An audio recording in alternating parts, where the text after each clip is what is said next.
Pour un Parisien, une blonde avec l'accent du Sud, c'est déjà une cagole. Hein. J'avais en tête l'image familière d'une typologie de femme qu'on rencontre généralement dans le sud de la France. Souvent trop blonde, ou trop brune, ou trop rouge. Multicolorée, embijoutée jusqu'au bout des ongles, voulant briller du nombril à la paupière. Toujours à la pointe de la féminité, coiffée, maquillée, nail arté. Portant des jupes trop courtes ou des décolletés trop plongeants pour dévoiler une peau trop bronzée, trop grande gueule, Tu me fais un café, s'il te plaît? trop tatouée, Je vais me faire tatouer une clé de sol. trop perchée. Je suis pas très grande et c'est génial parce que je peux porter des talons de 25 cm. Trop tout. Les bijoux, ça va être, comme on dit à Marseille, du Saint-Doissy-Bac, par exemple. Un superlatif de femme qui rappelle aux autres que trop n'est jamais assez. On a le droit de montrer son cul, de montrer ses seins et de faire ce qu'on veut. Une féministe qui s'ignore ou pas, en tout cas, qu'on définit dans mon ascenseur d'hôtel à touristes de mauvais genre et d'allure vulgaire. J'ai voulu comprendre ce qu'elle tentait véritablement d'exprimer derrière cette envie incontrôlée de se faire plaisir à tous les étages en envoyant souvent valdinguer les règles du soi-disant bon goût. Le sexy pour moi, c'est une femme qui a vraiment confiance en elle et qui se prend pas la tête. De son quartier au monde entier, la cagole enflamme visiblement toutes les couches de la société. Alors qu'au même moment à Marseille, des femmes en burkini provoquaient un débat national, Quelle attitude adopter face au burkini, ce vêtement qui couvre l'intégralité du corps et que portent certaines femmes musulmanes à la plage? eh ben moi la cagole, j'ai eu envie de la mettre à nu.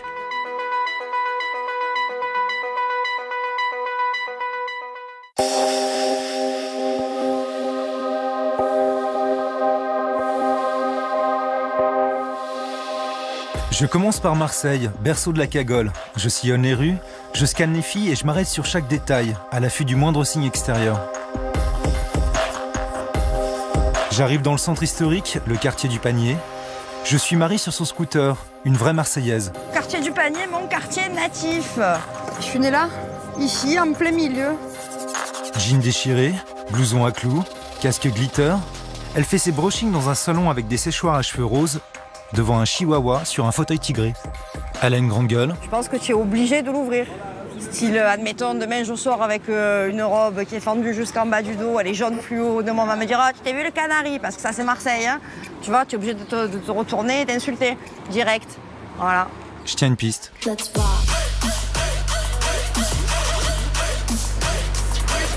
Vive Marseille!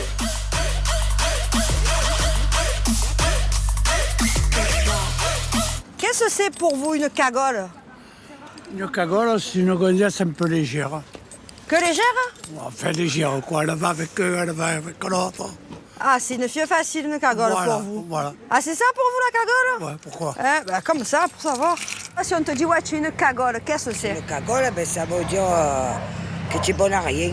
Moi, je vais te dire la moneuse, mais ma collègue, qui n'est pas de la même génération que moi, elle va te dire c'est une bonne à rien. Et après, tu as la cagole de 30 ans, où je vais un peu me définir moi, c'est-à-dire qui aime la mode, qui aime tout ce qui est couture. Je suis fan de lunettes, j'ai à peu près 100 paires de lunettes.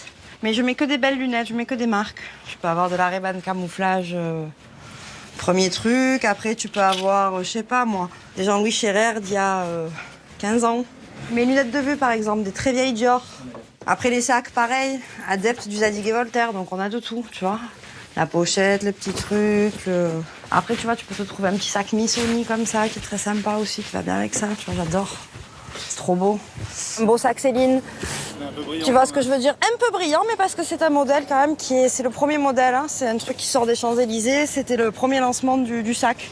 Donc il est en plus collector. Oui, je brille aussi en été, hein, quoi qu'il en soit, mais je vais pas être en fluo, je vais pas être en jaune, je vais pas être en vert, voilà. Je mettrai pas la chaîne autour du ventre, la chaîne autour de la cheville, la chaîne de poignet. Tu vois, je me ferai pas la banane avec la pêche de couleur et stop et fin. Et quand la cagole marseillaise n'a pas les moyens de se payer un collector chez Céline, elle peut se lâcher à bon marché dans le centre-ville. Je me balade dans la rue de Rome, les boutiques s'appellent Pin-Up, Chic Nana, So Cute, comme elles auraient pu s'appeler Too Much. Comme la cagole, les vitrines cherchent à être vues à tout prix. Les devantures racolent, celles qui veulent briller. Les baskets comme les escarpins ressemblent à des boules à facettes. La tongue et la mule se vendent en collection joaillerie. Du sac à main à la coque de téléphone. De la culotte au soutif. Tout doit péter. Je rencontre Magali, elle coche toutes les cases, du chouchou au talon compensé, de la tête aux pieds, elle aussi fait tout péter. Je vais demander un truc vite fait. Salut, je voulais te demander le disque Sweet Smoke Just Pops. Il est à vendre? Non, c'est de la déco. Ah, j'aimais bien, j'étais sûre. Au début, c'est de la déco ou il est à vendre? Tu connais pas? Non. Ça, c'est doudou, doudou, dada, doudou, doudou, da. Ah, tu connais, voilà. Bon, alors réfléchis, je suis là à côté, moi. De toute façon, tu repasses au cas où. Et puis, Je suis à côté, hein, tous les jours. Ça marche. Je vais venir te brancher, rebrancher. Ok? À plus tard. Tu les achètes où en fait, les pompes? Alors, c'est tout des chaussures à 2 balles, hein, je vous le dis. Hein. Alors, ou des fripes, ou rue de Rome. Parce que franchement, pour faire une saison ou 2, tu te régales. Il y a combien de centimètres là-dessus, là? Alors, fais voir celui-là. On dit quoi, 18? Ah, là, 16. 16, on n'est pas à 19, hein? Bon, mais à 16, pas que pour faire la maline, comme ça, dans les salons. À 16, dans la rue, à Marseille, dans les pavés. Oh. Ah. La vraie cagole. Tu n'irais pas au boulot avec du fils. Mais c'est moi. Bien sûr que je suis au boulot comme ça, l'hiver. Secrétaire médical, Mais bien sûr, et je travaille même avec des petits-enfants, pédiatres et les parents. Mais je suis tout à fait correcte. Ok. Et t'as jamais eu de réflexion au boulot? Non. Je suis comme ça. J'aime me maquiller le matin. J'aime m'habiller le matin. Oui, c'est mon petit costume. Parce que c'est ma façon d'exister. À 7 ans, je voulais déjà les bottes en plastique, compensées avec le talon en caoutchouc blanc, là. J'avais ça. Ah, je sais pas, moi, 9 ans. Ouais, Ah ouais. J'étais trop contente. Bon, j'ai toujours aimé. T'as quel âge, toi? J'ai 50 ans. D'accord, ok. Ah, j'ai 50 ans. Mais pourquoi? T'as pas de problème avec ça? Genre... Non. Quand j'avais 36 ans, je disais que j'en avais 40. C'est bien, parce que je suis toujours un peu plus mûre. J'accompagne Magali à un concert.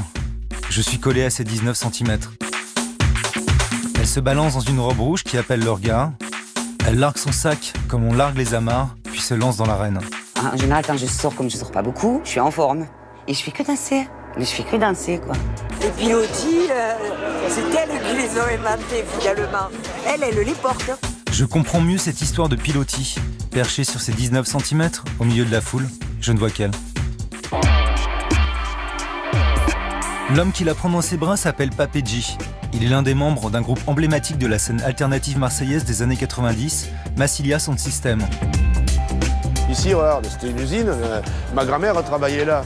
Et de son temps, alors crois-moi, des cagoles, il y en avait là, tu vois, qui travaillaient ici au sucre. À l'époque, le groupe dédie une chanson à la cagole. Une chanson qui s'appelle Les pilotis, elles ont des pilotis. Elles ont des pilotis, et ça rend tous les garçons fous. Voilà. Elles ont des pilotis, elles ont toutes grandi d'un coup. Les pilotis, c'est, comme son nom l'indique, c'est quelque chose qui surélève. Donc, cette chanson, elle parle des gros talons compensés que portent certaines filles d'ici pour être plus grandes et dominer les garçons peut-être aussi. Elles ont toutes quelque chose en commun, je pense. Ce sont des femmes dont la vie n'a pas été facile, je pense, la plupart du temps au départ, qui viennent de milieux pas aisés du tout, voire très difficiles, qui ont grandi dans une ambiance souvent, je pense, macho, sexiste. Donc obligés de se battre dans la vie avec leurs armes. Et elles ont trouvé leurs armes à travers une idée de la féminité qui est un moyen de dire hey, j'existe et je suis ce que je suis et je t'emmerde. On retrouve cette espèce de gouaille, la cagole, qui se coule les plumes à qui veut l'emmerder. C'est ce franc-parler absolument dingue. C'est Audiard, en fait. Pour moi, ça passe par le verbe. Et le verbe lié aux vêtements, c'est vachement bien, en fait. Le côté cagole d'Ayette s'exprime principalement dans son tempérament, qui est à l'image de ses cheveux, rouges. Si tu commences à m'attaquer sur les cheveux, on va s'en sortir. Elle va pas être d'accord. Ça, c'est une erreur. Je faisais la crise de la cinquantaine, les cheveux rouges. Tu me verras jamais en basket. Jamais. Jamais. Trop petite. Comme ça, dès qu'il y en a un qui m'embête...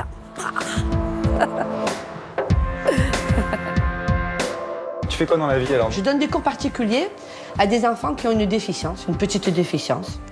Comme ils sont obligés de suivre leurs activités quand même au même titre que les autres dans la même classe, eh ben je les aide. Voilà, je les aide à être au même niveau que les autres. Je livre des pièces d'hélicoptère aussi, un petit peu dans tous les pays. Voilà, on m'appelle quand il y a une urgence pour livrer une pièce. Je vais à l'Eurocopter, je récupère la pièce et on m'envoie très souvent à Aberdeen en Écosse parce que j'adore ce pays.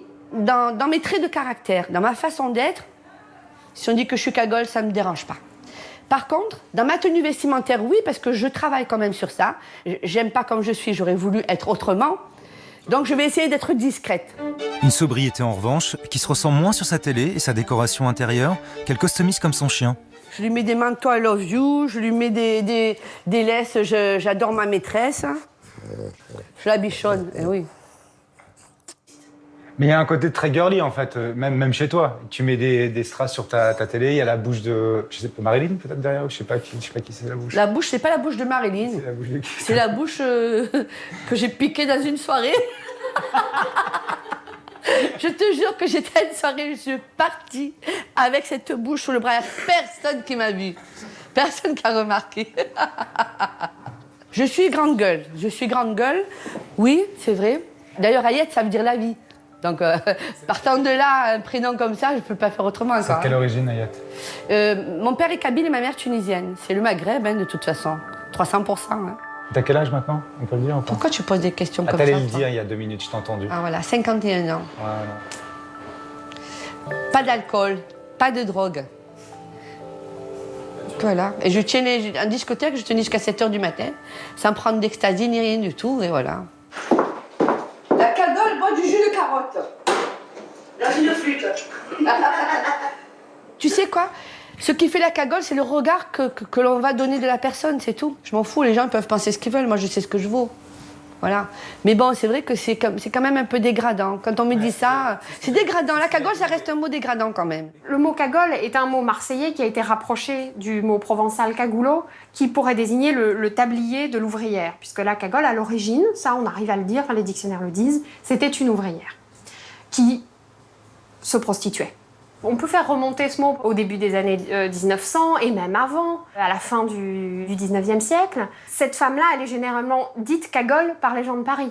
Ce qui veut dire que pour un lecteur parisien, le mot était compris. Donc, le mot doit exister depuis plus longtemps que la fin du 19e siècle.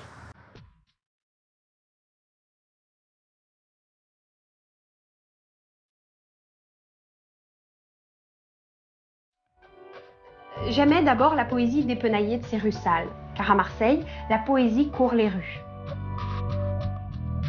Elle porte le tablier à petits plis de la cagole, vendeuse d'oranges et d'ail.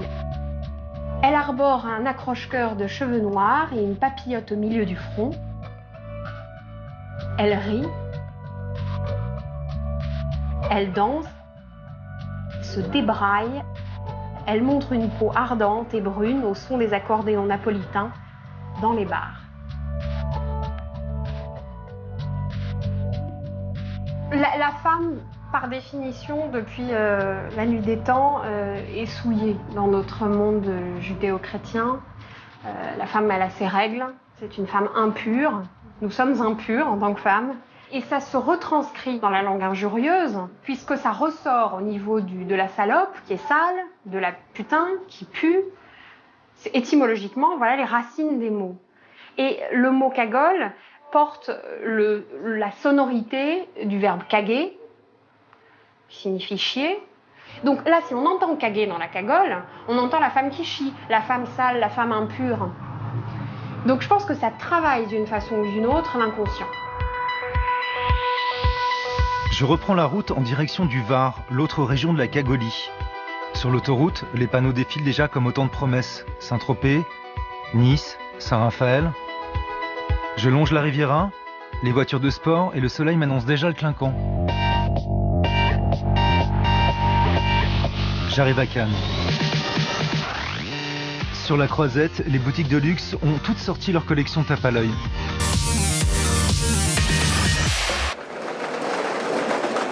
J'aime me démarquer des gens. J'aime pas être comme tout le monde.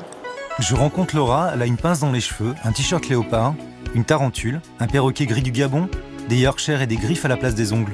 Je détecte chez la cagole une grande sensibilité au monde animal. Agitation tropicale, créature astrale. Là, j'aime les animaux, beaucoup. Et alors, les animaux qui sont pas communs, encore plus. Je suis pas quelqu'un de peureuse. Et j'aime beaucoup les défis, j'aime ce qui est étranger à l'homme, entre guillemets.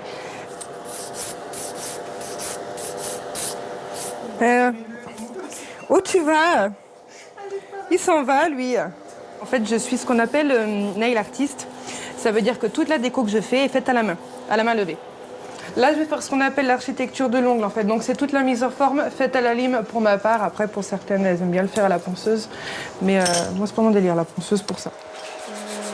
Est-ce que tu danses aussi, c'est ça? Je suis charmeuse de serpent. C'est quoi? C'est genre des performances dans les soirées, c'est ça? Voilà, c'est ça. C'est danser un petit peu avec les serpents, se déambuler dans les soirées, faire un petit peu toucher les gens. Ils posent des questions, on leur répond. Voilà, c'est une animation, en fait. Et c'est quoi cette couleur? Alors là, on est sur un rouge louboutin. C'est la référence donnée par mon fournisseur. Chaque couleur porte un nom bien spécifique. Par exemple, on a Fiesta, Tentation, Palm Beach, Colorado, Real Nude, donc naturel au réel. Fascination, Move In. Voilà, un petit peu à l'américaine. Ça fait son style. Ça y est, t'es louboutinisé. Tu peux mettre sous la lampe. Le rose, ça vient de quoi? La couleur de la féminité. Voilà, pour moi, c'est ça. C'est ta mère qui t'a habillée en rose quand t'étais petite? Pas du tout, non. Ma mère m'a jamais spécialement habillée en rose. Mais il faut savoir que j'ai grandi avec que des garçons. J'ai 2 frères. Donc au final, c'est vrai que ce manque de côté féminin m'a surtout amené à exploser ce côté féminin que j'ai en moi finalement. Donc t'aimes bien le rose et t'aimes bien ce qui brille? Absolument. Dans ma voiture seulement. Moi, ça ne me viendrait jamais à l'esprit de m'habiller tout en rose avec plein de strass, de paillettes, de machin. À l'excepter vraiment pour les spectacles si vraiment c'est demandé. Mais sinon, non. Dans la vie de tous les jours, voilà, je m'habille comme ça. Le soir, je m'habille un petit peu plus extravagant, entre guillemets. Bon, pour sortir, les talons, une petite jupe. Mais voilà, je reste quand même dans le soft, mais classe. Soft, mais classe. Une notion toute subjective, liée peut-être au regard que Paris porte sur la province. Je ressens derrière le mot cagole une opposition régionale, mais probablement aussi une opposition sociale. 19e, c'est vraiment la révolution industrielle, c'est vraiment justement le début de phénomènes de mode, d'un goût prononcé pour le vêtement, y compris pour des gens qui ne sont pas richissimes. On peut penser par exemple au Bonheur des Dames de Zola, qui parle de ça, donc du grand magasin. Et très vite, il va y avoir des marqueurs sociaux extrêmement forts, qui vont partager le monde entre le bon goût et le mauvais goût. Et fatalement, le mauvais goût va être du côté du peuple. Le peuple aura toujours mauvais goût. Et la cagole en est le symbole. Le bon du mauvais goût, voilà une vraie question métaphysique. Je suis dans la capitale incontestée de la mode et de l'élégance, celle qui impose le protocole. En pleine Fashion Week, à l'entrée des défilés, j'ai comme une impression de sud, en regardant certaines filles parader sur le bitume parisien.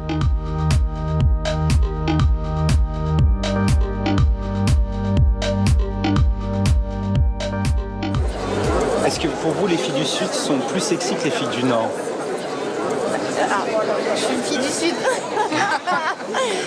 Je pense qu'on peut être sexy à plusieurs périodes de notre vie, différemment. Certaines chaussures ressemblent aux pilotis de la rue de Rome, les bijoux à des breloques, les sacs à main à du plastoc, l'épicentre du bon goût à de faux airs de cagole. J'évite de dire le mot.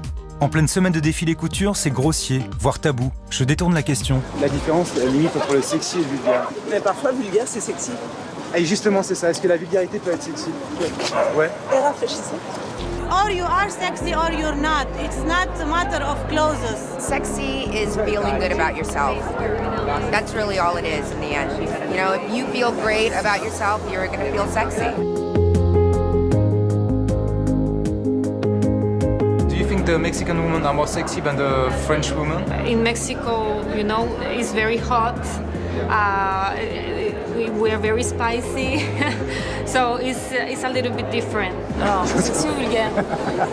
Alors, le sexy, c'est quand tu restes comme ça, et le vulgaire, c'est quand tu te penches. Les femmes libanaises s'aiment bien être très élégantes, sexy, belles. Ils font beaucoup de plastic surgeons, you know. C'est normal. Une fille bien est une fille qui est plutôt vierge, mais qui tire sur des tout petits trucs, un tout petit peu. Le sexy, c'est ça en France. Hein. Ça va être une fille qui se présente comme une vierge, mais sur quelques points, tu comprends qu'elle est complètement coquine. La cagole, elle fait pas du tout semblant d'être vierge, elle fait pas du tout semblant d'être pure ou innocente. Et du coup, c'est un sexy qu'on n'est pas habitué à voir dans des pays latins ou dans des pays catholiques. I think, especially in France, the word vulgar means something very bad.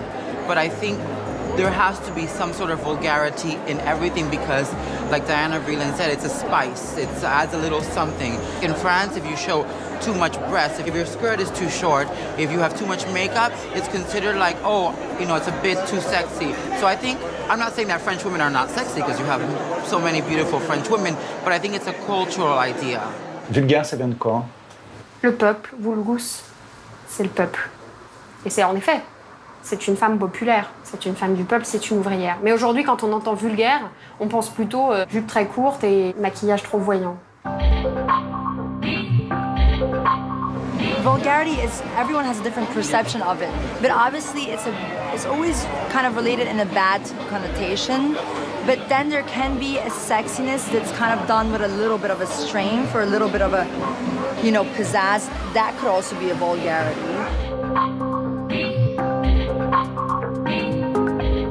J'ai tout pour être vulgaire, des chaussures dorées, des fishnets, une jupe en cuir verni et une ceinture en strass et un t-shirt transparent.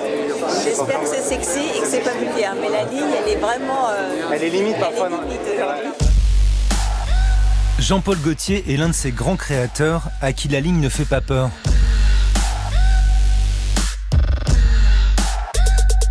Je n'attirerai que par la vulgarité, je vais vous dire. Je n'aime que ça. Alors là, oui. Qu'est-ce que c'est que le chic et tout? C'est rien, quoi. C'est plutôt une attitude d'âme, mais c'est sûrement pas quelque chose dans la façon de porter, le goût. Qu'est-ce que c'est que le goût, quoi? On change. Ce qu'on trouvait bon, on le trouve moche. Ce qu'on trouvait vulgaire, on le trouve maintenant au contraire très tendance et très beau et très noble. Ça veut rien dire, quoi. Les femmes, dans des époques, on met des choses et après on jette la vue en arrière, on dit comment j'ai pu mettre ça. Mais à un moment, on est très convaincu. L'important, c'est que la pièce que tu mets te rend empowered. Tout est bienvenu dès le moment que tu te sens bien. Je préfère le too much que pas assez, à la limite. Hein? Ou que non, que le médium. Le médium, c'est ce qu'il y a de pire.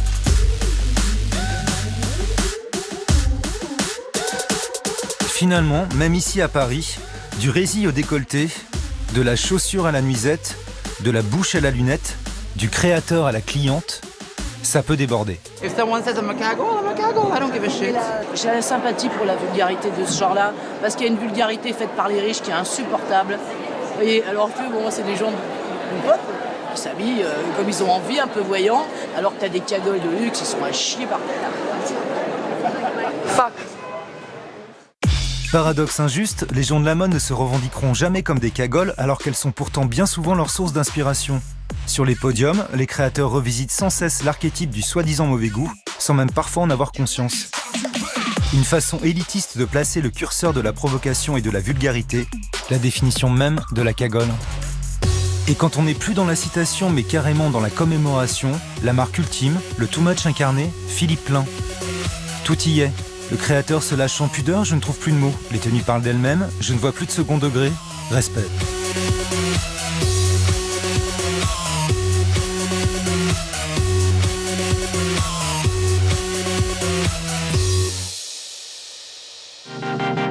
Amélie Pichard est une de ces créatrices trentenaires que le mauvais goût inspire. J'ai toujours été très borderline, j'adore le mauvais goût, mais j'aime pas y aller à fond. mais j'aime bien, le frôler. Elle revisite tous les clichés populos pour présenter ses collections de chaussures. La campagnarde, entre guillemets, c'est ça que j'aime bien, c'est ce côté un peu beauf, vite fait, quoi. C'est du faux beauf, bien sûr, mais voilà, c'est ça. Ambiance t-shirt mouillé et culotte en python, miroir sous la semelle en mode calendrier de camionneur. Je regarde les filles comme si j'étais un camionneur. Voilà, j'aime bien les camionneurs. J'aime bien, en fait, ce côté très brut. Voilà. Donc, je suis un camionneur refoulé. Elle pousse le second degré jusqu'à collaborer avec l'une des plus célèbres playmates américaines, Pamela Anderson. La campagne est confiée au photographe David Lachapelle. Couleurs saturées dans des décors surréalistes, ses photos posent un regard sur la culture pop, tout comme Warhol qu'il avait fait connaître à l'époque. Il qualifie son style non pas cagole, mais glam sex. Ses muses sont Amanda Lepore, Madonna, Britney Spears ou encore Paris Hilton. Elle était un peu étonnée quand j'ai proposé David Lachapelle parce que forcément c'est très fort et très 90 et ça remontre un peu la fameuse image bimbo qu'elle peut avoir. Mais moi je trouvais intéressant de boucler la boucle en fait avec Alerte à Malibu avec son image. Pamela Anderson qui est venue à Paris pour parler chaussures, mais aussi et surtout de sa nouvelle vision du sexy. Compassion is sexy. Yes. Compassion is sexy, and we all have a choice every time we buy something to buy something that's good for the environment and good for animals and good for just being kind to people. I think that's what we really have to promote in the world is kindness amongst one another. A green economy means coming up with new innovative things like this that people can have choices where they can, make the world a better place and still look beautiful. I was raised by really fun women who really embrace their sensuality and they're really funny and sparkly and interesting. So I think it's, it was how I was raised. And I love, if you're a woman, be a woman. It's fun. Et quand je lui demande si elle sait ce que c'est qu'une cagole, I have no idea. I've never even heard of that. No, I'm a beach girl. There you go. Oh, beach girl. I'm a beach girl. Une question qu'on peut se poser, c'est qu'est-ce qui différencie la cagole de la bimbo, par exemple? C'est-à-dire que la bimbo, elle est refaite. C'est pas juste qu'elle va être habillée très sexy, etc. Si on pense à Pamela Anderson ou des femmes comme ça, c'est pas juste le côté sexy, c'est le côté artificiel. Mais un artifice qui touche à l'identité, jusqu'à la transformer quasi en poupée. Les gens, quand je fais des apparitions sur des plateaux, ou même quand ils parlent de moi, dès qu'ils peuvent placer le mot bimbo ou gros sein, il y a mon nom qui est associé avec. On est tout de suite catalogué comme quelque chose de soit de drôle, soit de vulgaire, soit de trop, soit de pas conforme en fait. Et l'usine de production de la bimbo s'appelle la télé-réalité. Les Anges, l'île des vérités, les Ch'tis. Après le succès du Loft et de Loana au début des années 2000, une déferlante d'émissions associe aujourd'hui la cagole à une bimbo écervelée. Je m'appelle Beverly, j'ai 21 ans et je suis un pur produit du Sud. Ça fait partie de la personnalité de la cagole. C'est-à-dire que c'est quelqu'un qui a un accent très différent, qui a un accent du Sud, et ça s'est répandu dans la télé-réalité. On a vu, par exemple, qu'une émission s'appelle Les Marseillais. Les personnages qui avaient un accent très fort, du Nord ou du Sud, étaient vraiment le centre de foutage de gueule. Ah ouais. Comme on sait depuis la Renaissance au moins, l'accent de l'Île-de-France serait le bon accent. Tout le reste est un petit peu exotique. Il faut que je m'y mette en fait. Mais le truc c'est que j'ai peur. Moi, je suis pas une fille de projet. Je me projette pas. Moi, quand je vais en déplacement pour les compétitions de surf, etc. Ils disent oh les Marseillais, ça va et tout. Ah vous êtes comme l'émission et tout ça. Ah non, nous on n'est pas du tout comme ça et tout. Mais on est vraiment stéréotypés par ça vraiment. Je comprends que les Marseillais souffrent de cette télé-réalité parce que, si vous voulez, là, c'est vraiment mettre les gens comme d'une sorte de zoo humain. Hein. C'est-à-dire, voilà, vous avez une espèce, là, qui est très curieuse, on ne connaît pas, on va vous la montrer, c'est assez drôle. Et voilà. Marseille, on a une mauvaise réputation, mais jusqu'au bout. Ouais, mais du coup, vous regardez quand même le truc, donc vous entretenez finalement... Oui, parce que d'un côté, c'est risible, ça fait rire. C'est se foutre de la gueule du monde. Perrine et ses copines, mais aussi Tia et sa cousine, sont la nouvelle génération de Marseillaises biberonnées à cette télé-réalité. Toutes les filles des Marseillais, c'est des cagoles. Et les Anges et les trucs comme ça, tous, c'est des cagoles, sans exception, quoi. Moi, je dirais, il y en a une, Beverly. Pour moi, c'est une cagole. Je sors beaucoup, j'aime beaucoup la fête. Faire la bimbo en boîte, me montrer. Je suis pas là pour compter les mouches. Dans la bimbo, il y a l'idée que tous les après vestimentaires, maquillage, etc. sont là pour dresser et conformer le corps. Je me suis fait refaire le nez, la bouche et les seins. Alors d'aujourd'hui, je suis très très heureuse et j'ai beaucoup confiance en moi. Chez la cagole, l'aspect excessif fait qu'au lieu que ça tienne l'affaire, que ça redresse cette femme, au contraire, elle déborde et tout son attirail en fait devient extrêmement bavard. Il est plus ce qui maintient, il est ce qui excède. Et c'est justement cet excès de sincérité et de spontanéité qui nous la rend attachante, cette cagole, jusqu'à devenir pour Agnès, Cécile, Jackie et Lidvine l'étendard de leur féminité. À la fin des années 90, elle crée les cagoles de l'OM au sein du MTP, un club emblématique de supporters de l'équipe de foot marseillaise. La panoplie de la cagole devient le passe-droit pour affronter un milieu essentiellement masculin à l'époque. Les initiales du MTP se déclinent désormais au féminin et deviennent les Marseillaises trop puissantes. Quand on a lancé ça, on s'est rendu compte qu'en fait, c'était très, très féministe. Oui, ça c'est sûr. On s'est imposé au stade. La première fois qu'on a débarqué au stade en cagole, c'était mitigé. Il y en avait la moitié qui nous prenait au premier degré, qui disait c'est quoi ces cagoles, et les autres qui rigolaient. Et ça leur a plu quand même, hein? Oui, ça leur a plu. C'est pour ça qu'on leur a montré qu'on peut avoir du caractère, qu'on peut avoir de l'humour, qu'on peut... Dans un monde de mecs, ouais. C'est ça les féministes aussi.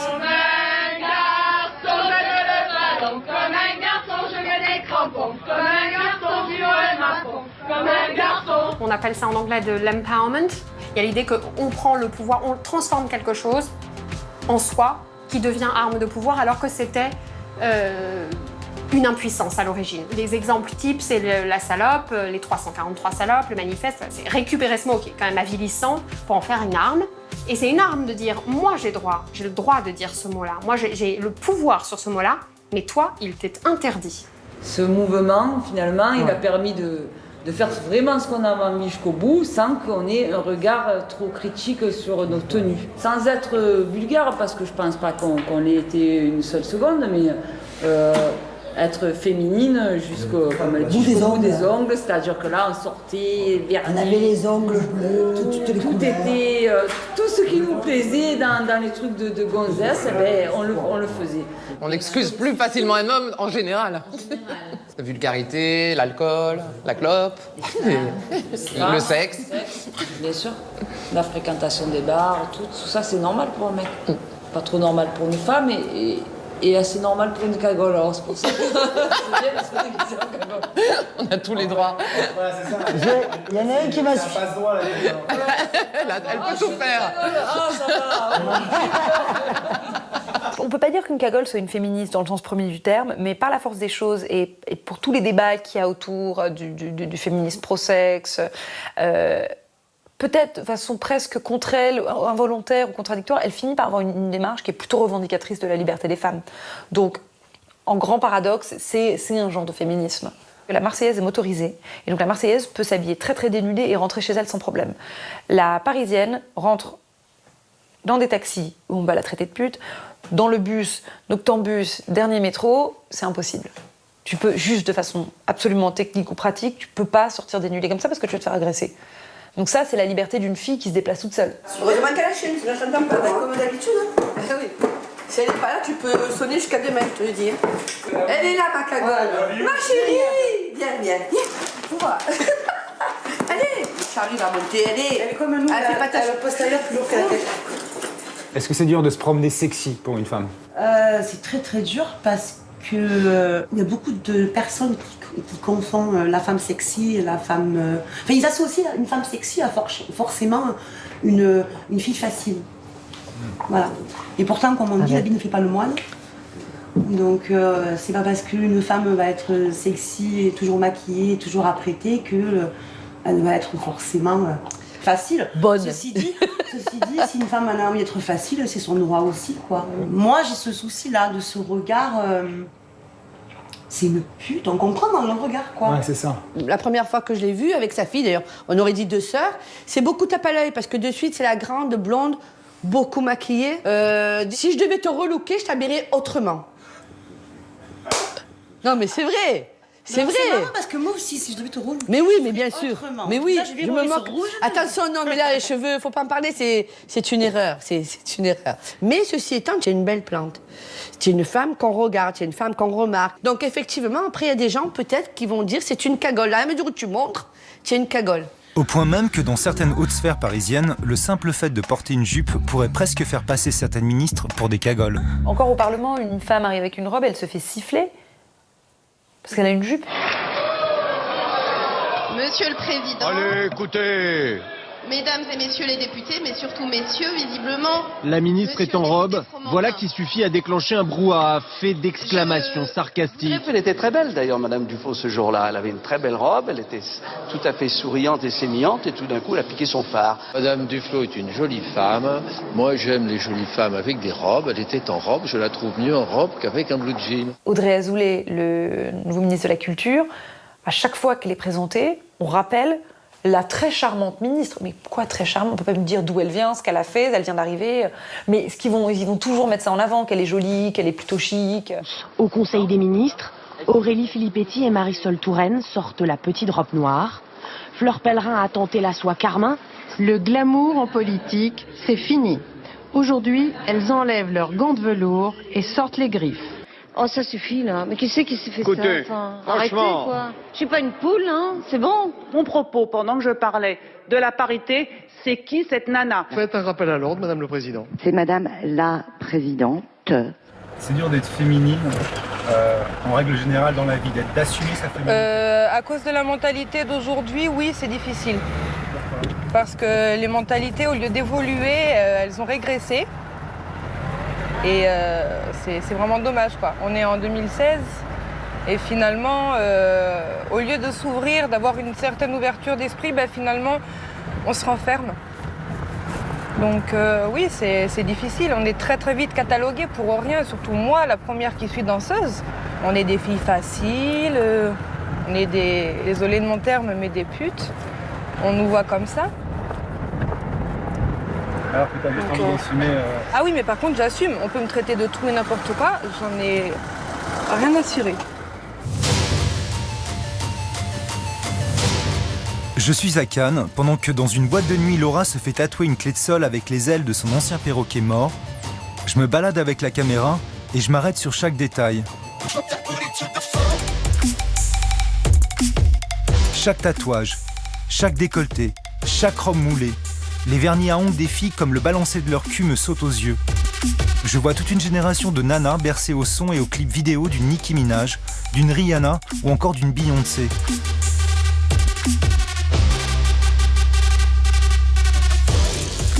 Les icônes de la pop musique sont devenues les nouveaux modèles de toute une génération. Madonna avait ouvert la voie dans les années 80, Jennifer Lopez dans les années 90, Britney Spears a suivi comme elle pouvait dans les années 2000. Le girl power passe désormais par l'idée d'une vulgarité totalement assumée et d'une sexualité qui ne se cache plus. Bitch est devenu un hymne à leurs revendications. It's Britney, bitch. 'Cause I'm a bad bitch. Bitch, better have my money.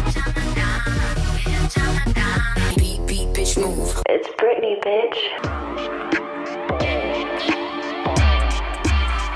La France n'a donc pas le monopole de la cagole, de la musique à la mode, de la mode à la télé, de la célébrité à la mondanité. Je suis de toute évidence face à un sociotype planétaire.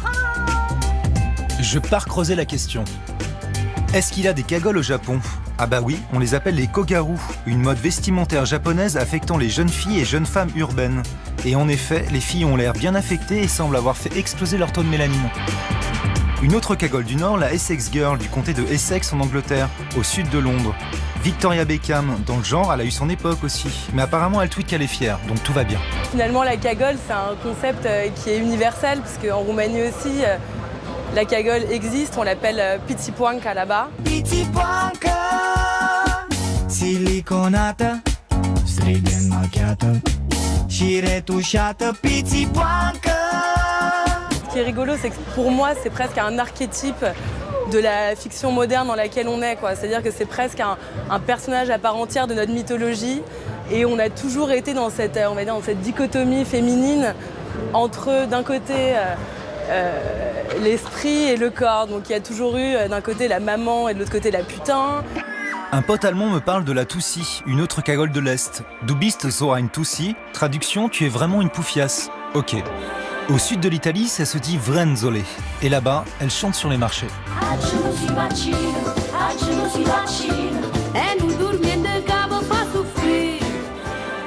Aux États-Unis, j'avais le souvenir d'une Jersey Girl de l'état du New Jersey. Encore au sud, mais de New York cette fois. Mais le véritable mot qui le rapprocherait le plus de la cagole serait Uchi. Et en effet, quand je tape Uchi, ça colle aussi. Je décide de partir au sud de l'Europe, direction Madrid. Il fait 40 degrés, et à peine arrivé, je me rends compte que l'effet climatique agit vraiment sur la longueur du short. Ici, toutes les filles, ou presque, se trimballent en mini. On est à la limite du cache-sexe, les fesses dépassent et s'exhibent sans aucun complexe. Effet culturel ou globalisation, en tout cas ici on ne dit pas cagole, mais choni. Choni, pues que te gusta el leopardo, que te gusta...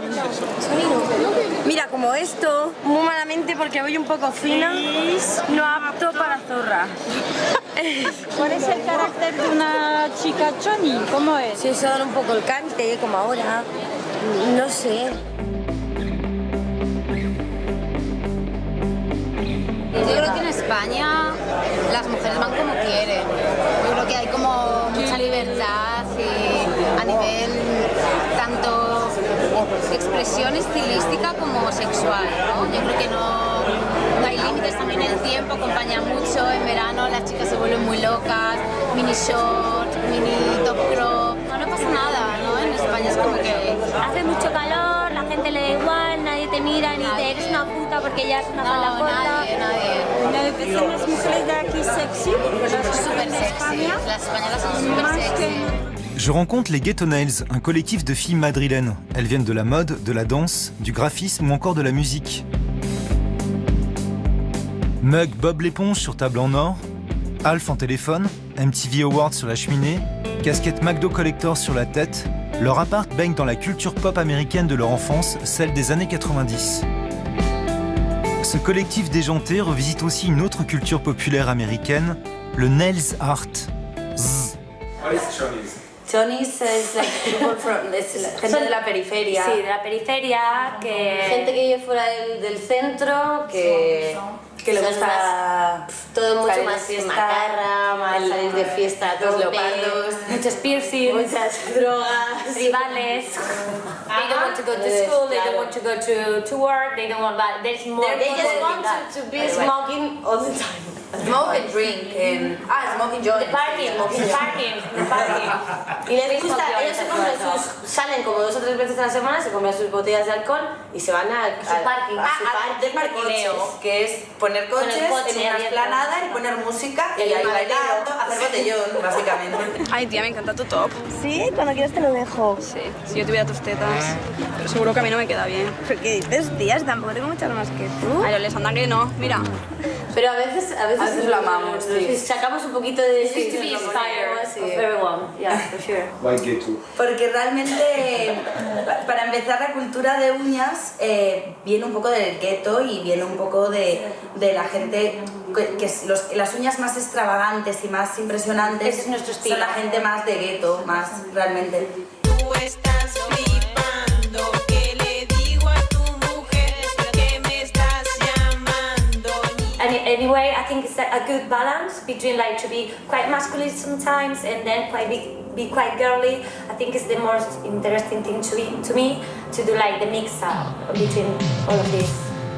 Au fur et à mesure que j'avance dans ce documentaire, je me rends compte de cette ambivalence chez la cagole ou de sa cousine ibérique, la tchoni. Une sorte de dualité entre féminin et masculin. Sous le maquillage et le vernis, les filles se comportent comme des mecs. Une affirmation virile d'exister en tant que femme qui bouscule les codes du genre, et c'est peut-être ça qui dérange. Je continue mes recherches et je tombe sur la chola, la version latino de la tchoni, où là l'ambivalence ne fait plus de doute.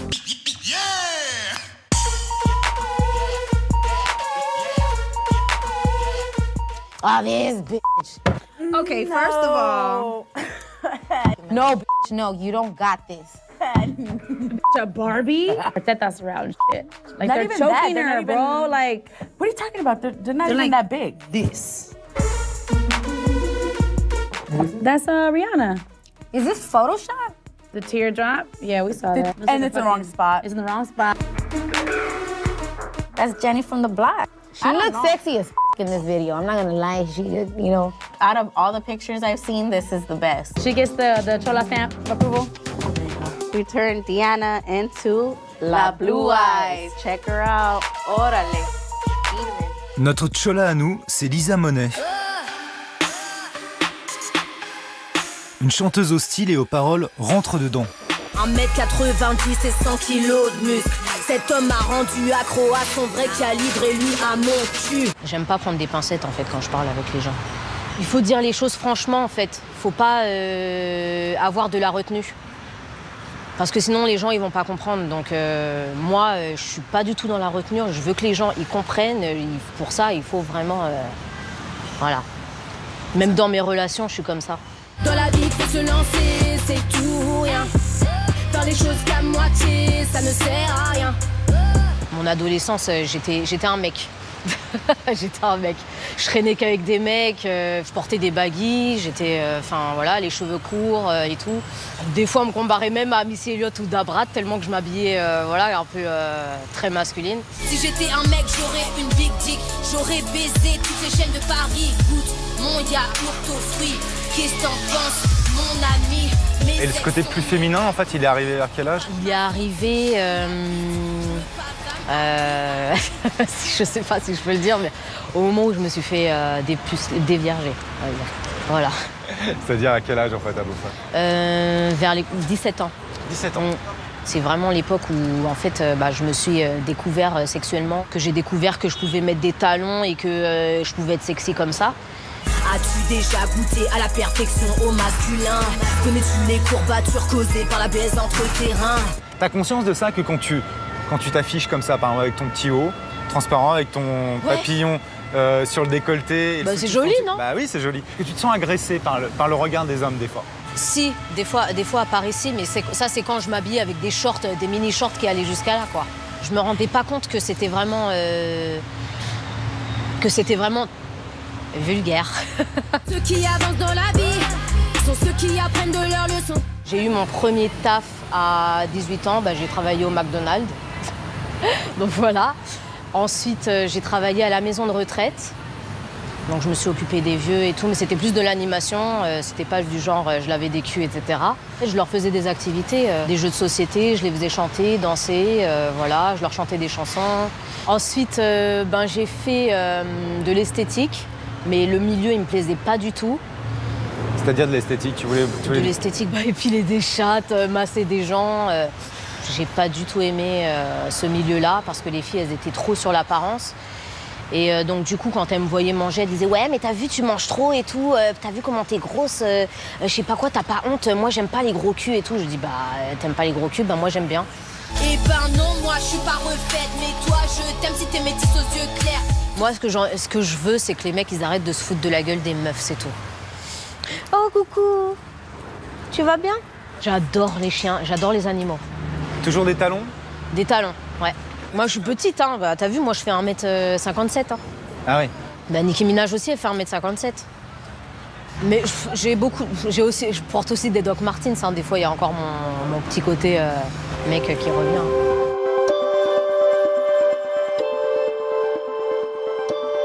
Et qu'en est-il du petit côté mec chez cette nouvelle génération de cagoles des quartiers nord de Marseille? Et alors, si je reviens sur la cagole du coin, ici, elle s'habille comment? Non, ça dépend. Survêtements de foot, tous les survêtements de mecs un peu foot et tout ça. Ah ouais? Mais bon, après, moi, je généralise pas parce qu'il y a des filles, elles vont aimer s'habiller comme ça, mais ça veut pas forcément dire qu'elles vont être vulgaires. Pour moi, c'est celle, ça va faire « Qu'est-ce que pourquoi tu me regardes comme ça? Ferme ta gueule !» C'est vraiment le fait qu'en fait, à tout moment, elle peut vous agresser pour rien dans la rue.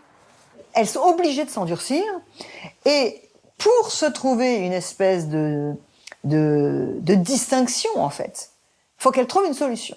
Et donc, je pense que celle qui se met un jogging, etc., d'une certaine manière, elle se planque un peu. C'est comme un uniforme, voilà. Elle se met comme un uniforme. Ce qui est dommage, c'est qu'il y aurait d'autres solutions. Mais on voit bien que c'est pas si évident. Il y a un pourcentage qui est sorti il y a de ça quelques temps là dans la presse, qui disait qu'une écrasante majorité des hommes en France trouvaient que le violeur avait des circonstances atténuantes si la fille était habillée de façon sexy. C'est complètement dingue. Donc, je pense que ces filles, elles vivent ça d'une manière très fortes. Peut-être pas parce qu'il y a plus de viols là où elles sont, mais parce qu'en fait, le climat de violence est beaucoup plus palpable. Et donc, elles se protègent, elles s'endurcissent. Ça va bientôt être celle de Neuilly qui va s'habiller en cagole, parce que ce sera la seule qui pourra. J'étais parti avec un vieux cliché d'une femme du sud de la France et je repars finalement avec une fille en survêt des cités des quartiers nord. La cagole a donc muté et ses tenues se sont bétonnées, tout comme son environnement. De femme objet, elle est devenue femme sujet. Pour une fille qu'on dit facile et légère, je n'imaginais pas à quel point elle serait aussi complexe à aborder. Cougar, cagole, c'est des mots que vous n'utilisez peut-être pas, mais sachez que dès demain, vous les trouverez dans l'édition 2012 du Robert. Il aura fallu attendre plus d'un siècle pour que le dictionnaire la reconnaisse enfin, mais toute tentative de définition simpliste la trahira toujours. Sous ses airs provoquants et son allure vulgaire, au final, elle en raconte beaucoup plus sur l'évolution de la société qu'il n'y paraît.